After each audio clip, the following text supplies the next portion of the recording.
Hello and a warm welcome to Federal Special Program Capital Beat. America's attack on Venezuela and the capture of President Nicolas Maduro and the First Lady has been condemned by many nations strongly as an assault on the sovereignty of a nation. India has taken a measured stance on Venezuela, expressing concern and cautioning its citizens from traveling to Venezuela. Now, this is an incident which has sent shivers down the spine of every country in the world. Many nations, and in fact, the BRIC nations like Russia, Brazil, China, they all have expressed a strong condemnation. But why is India not able to condemn America's action on Maduro? And where is this Venezuela crisis headed to in terms of the world order?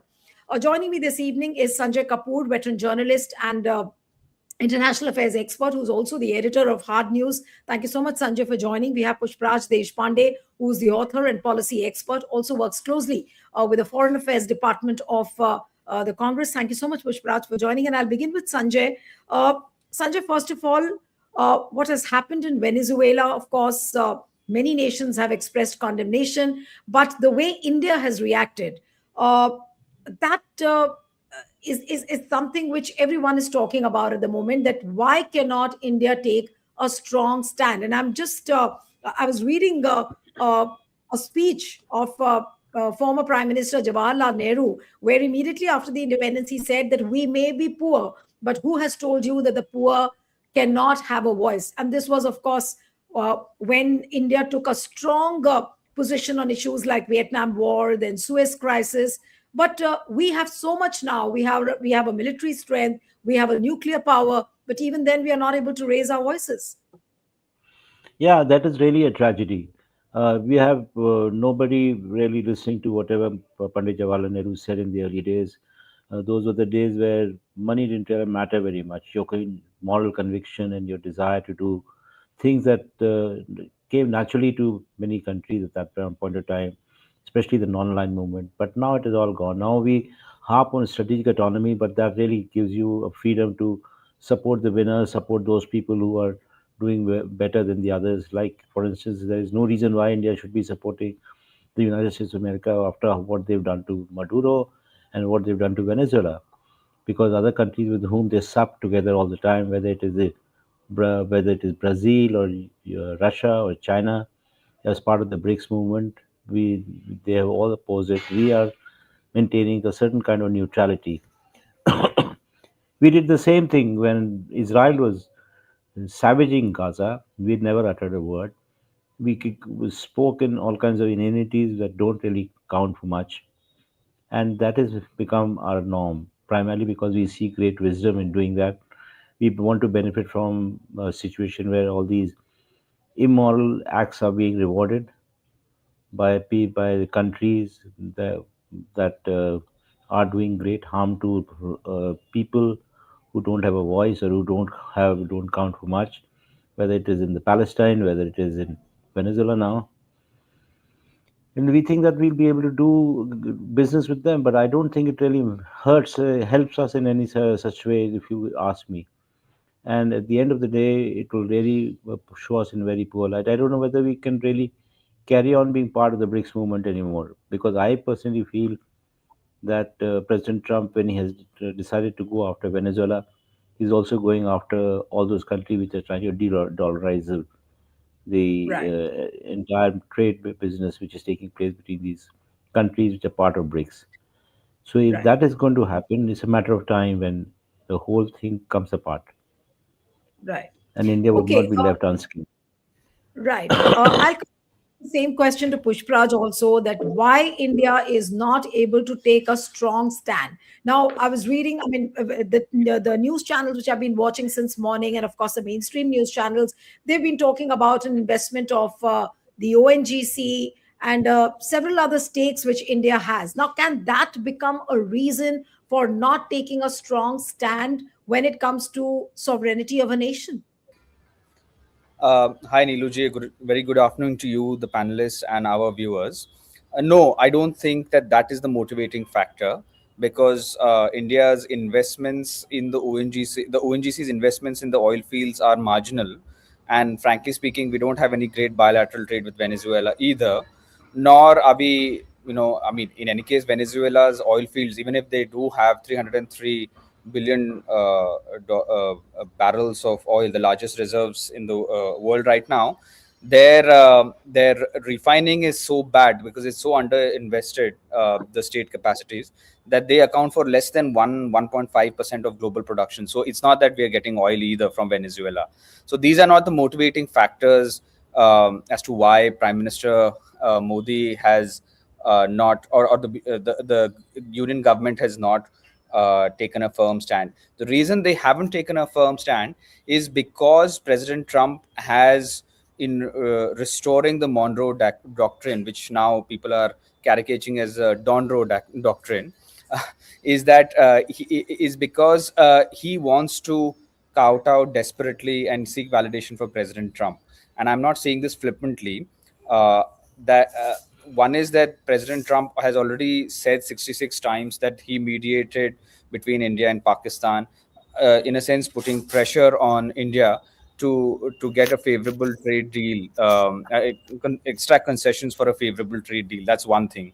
They've also been trying to put pressure separately. There's a separate story about him and Senator Lindsey Graham saying that they were not basically being able to. They have forced India from buying less Russian oil. Now that is empirically not true, because we have actually increased the import of oil from Russia by 7%, the highest in the last 6 months. So the reason he is basically trying to ensure that President he doesn't get into the wrong books of President Trump is because he's very keen to have a very good deal. He's very keen for US to sort of give him the space that he feels that India deserves in South Asia. You know for a fact that after Operation Sindoor, President Trump has basically effectively said that Pakistan's sphere of influence is South Asia, not India's. He himself is claiming that Latin America will be his sphere of influence. Israel will sort of control West Asia, and Europe and Russia can deal with the Central Asia and Europe. So this fear of spheres of influence doctrine, which is going to be enforced with kinetic action, is something that Prime Minister Modi and Dr. Jaishankar are very wary of. So this is why I feel that they are deliberately not taking a firm stand on this. And in this sense, I completely agree with both Sanjay ji and you. India has sort of lost a lot of legitimacy because we have. We have a rich legacy of defending and standing up for issues even when we did not have the hardware to do that. We stood for Palestine when no one else was willing to stand for it. We stood against apartheid when no one else was willing to stand against apartheid. We intervened in a very constructive manner in the Korean War, and so on and so forth. I mean, the non-aligned movement itself has given India so much moral credibility to stand tall in the Fellowship of Nations. That has completely gone for a toss now. I mean, we have abstained under Prime Minister Modi on the Palestine issues multiple times in the UN. Today, we are not even willing to stand up for the violation of Article 2 of the UN Charter, which is what has happened in Venezuela. So, in a sense, I mean, our government is so directionless and is so afraid of asserting our own national sovereignty, of having an independent third pole, to be an independent third pole.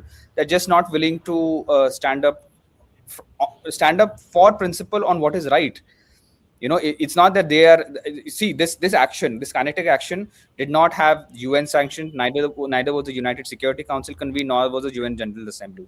It violates the US Congress's law that they have to pass a resolution approving this thing. It also violates national sovereignty, and it also violates a host of other international treaties, including the fact that the resources of a sovereign nation will go to that people. So all of these treaties you're violated. Tomorrow, what is stopping any nation, whether it's Russia, China, or forget Russia, sorry, China or United States, from doing a similar kinetic action in India? Who are we going to stand up for? And it is this kind of duplicity, it is this kind of moral ambivalence that isolates us. You remember after Operation Sindoor, almost no one in the world stood by India. It is because of this kind of action. If you are not willing to stand up for people when they need it, and on principle, who's going to stand for you when you are in need?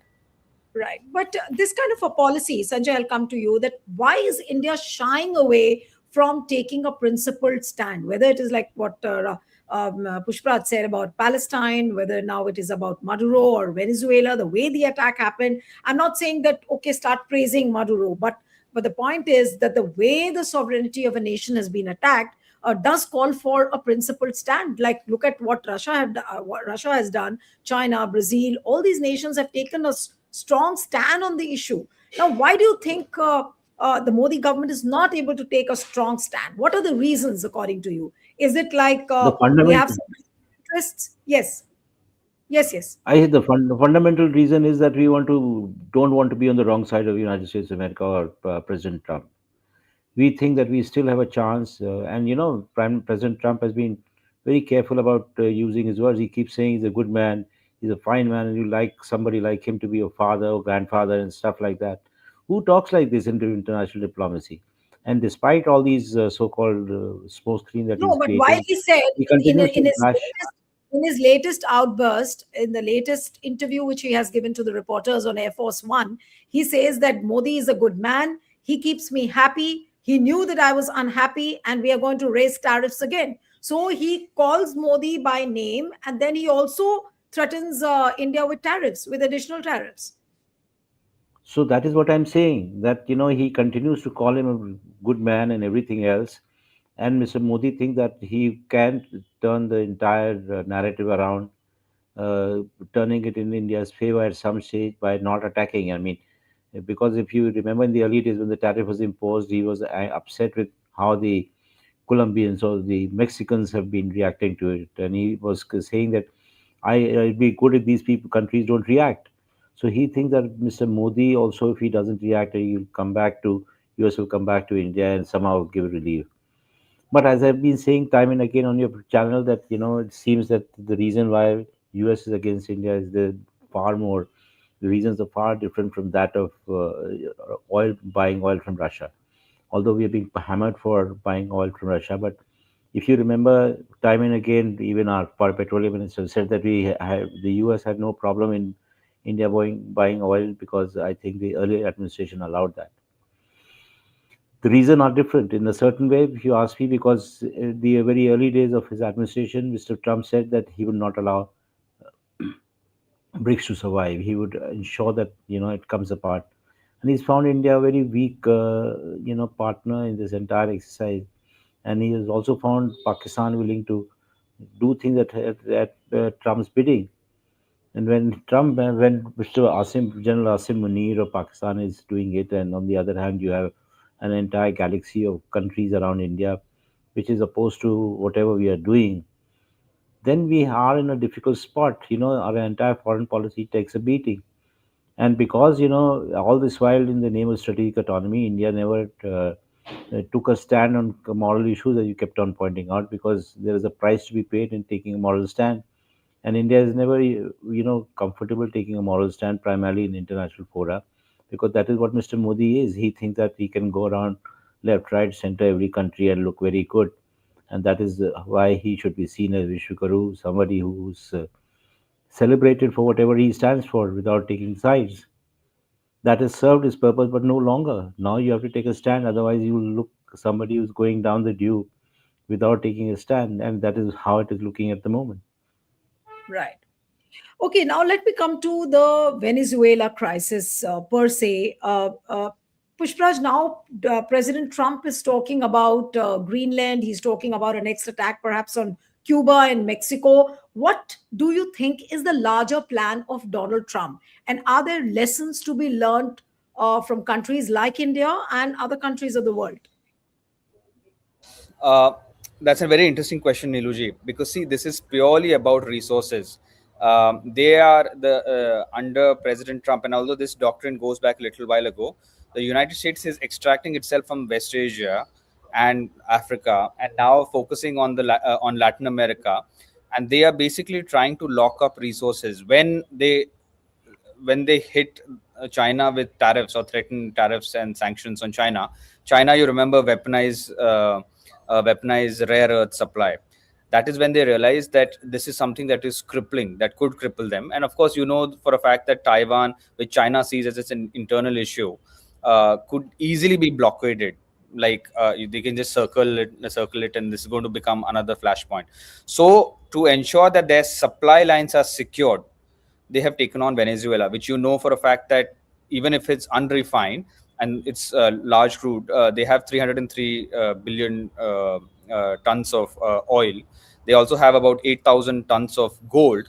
They also account for about 2.5% of freshwater reserves. And not to mention, they also have critical minerals. Lieutenant General Laura, Southern Commander, she also said that it is essential that Nicaragua, Colombia, and Venezuela are important. They're part of the Lithian triad, and that we need to control this if we are going to if we are going to control our supply lines. Similarly, Greenland and Canada. The reason President Trump has been saying that we need to take over Greenland, we need to take Canada is our 51st state, is because if there is climate change continues unabated, which is what we are anticipating, the ice in the northern hemisphere will melt, freeing up a lot of these oil and gas reserves, which is what they want to capitalize. Why are they doing this, Niluji? They're doing this because they're anticipating a severe resource competition with China. China is locking up very fast Africa, Central Asia, and its resources, as well as the America. So effectively, this Venezuela, I feel, when we look back 5-6 years from now, will mark the onset of the second Cold War.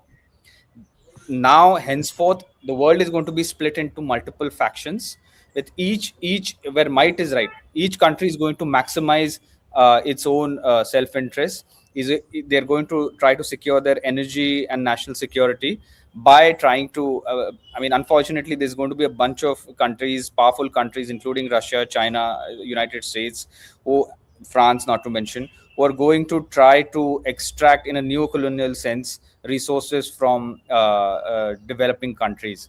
In this situation, this is the question that we should be asking: what should India be doing?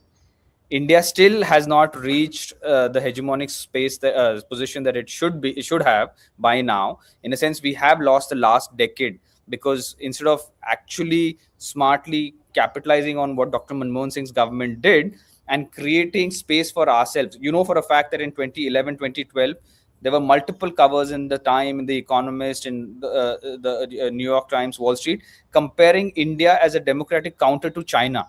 Today, we are being equated and hyphenated with Pakistan. So, see, this if Prime Minister Modi and Dr. Jaishankar were smart, they would have used our foreign policy. For example, they could have used our public sector units. This is what China does with its state-owned enterprises. They could have used them for furthering our strategic goals. They've not done that. They relied exclusively on this personalized diplomacy. Let's go and swing with some leader. Let's go and hold hands with some other leader. Let's get our diaspora to dance in front of other leaders. They've frittered 10 years. So now we are in a very, very, very precarious situation. And it is going to require really bold leadership to actually sit down and decide what our path is going to be for the next 10-15 years. And we cannot afford to lose this. If we lose this narrow window that we have, we are not going to realize our manifest destiny. Sanjay, what Donald Trump has been making this whole Venezuela attack about is that it's all about drugs. That it's a drug cartel which is operating, and Maduro was involved into it, and which is why Maduro was captured. Then he gives, he's threatening Colombia, Cuba, and Mexico at the same time. Now, is it just uh, is it just an empty talk, or is Trump really capable of doing something big? And is it something which the world needs to be wary about, and the nations need to pull up their socks on this? I think by and large the picture has been clearly put together by my fellow panelist Pushparaj, that Mr. Trump is quite capable. I mean, people have been shocked by what Mr. Trump and his U.S. Army has done in Venezuela by picking out the president and his wife. Is a very unusual thing, because you don't do this kind of nonsense that he has done. doesn't have the approval of any kind of UN charter or anything that you can think of. It is not even the US government which allows this kind of thing. But he's got away with it, and he'll get away with it. And I think most of the countries in the region are cognizant of the kind of reach of the United States of America, because many of them are flawed democracies, and they're very flawed in terms of the support the leaders have from the masses. But whatever you may say, this is totally unacceptable. Cuba, for that matter, has been a thorn in the U.S. side, and it has not something that the Americans really wanted to prosper. That's been story for a long time, and they allowed it to carry on because they wanted to show that communism never prospers, and they wanted to show that U.S. is a beacon of hope for capitalists and free market people, continues to shine in comparison to Cuba. I've been to Cuba. It's not that, but I've seen how people suffer. And there are ports, there are harbors which are absolutely clear of any kind of ship coming in. Sometimes there's a crisis of sugar, sometimes there's a crisis of salt. And it's all primarily because of the US. And now I think US wants to take over. It's really trying to use its own ample resources, ample military power to take hold of all these countries for reasons of critical minerals, for reach, for oil, for every possible thing, and it thinks it can get away with it. And as you ask a question about from Pushparaj about India, I think India has a very difficult game. I don't even know whether they have a window. If you allow me to use Trump's language, I don't think India has cards at the moment. They have frittered away great opportunity by engaging in all kinds of show business, which doesn't really add up to anything. Hmm. Yeah, No, Pushpa, I but want to say something. yeah, Pushpa. Yeah. Sorry, I forgot to say one thing. Just to add to what Sanjay ji was saying, it just came to me. This is also about the currency, about the petrodollar and the dollar. You know for a fact that Venezuela had done three things which was seriously creating problems for America.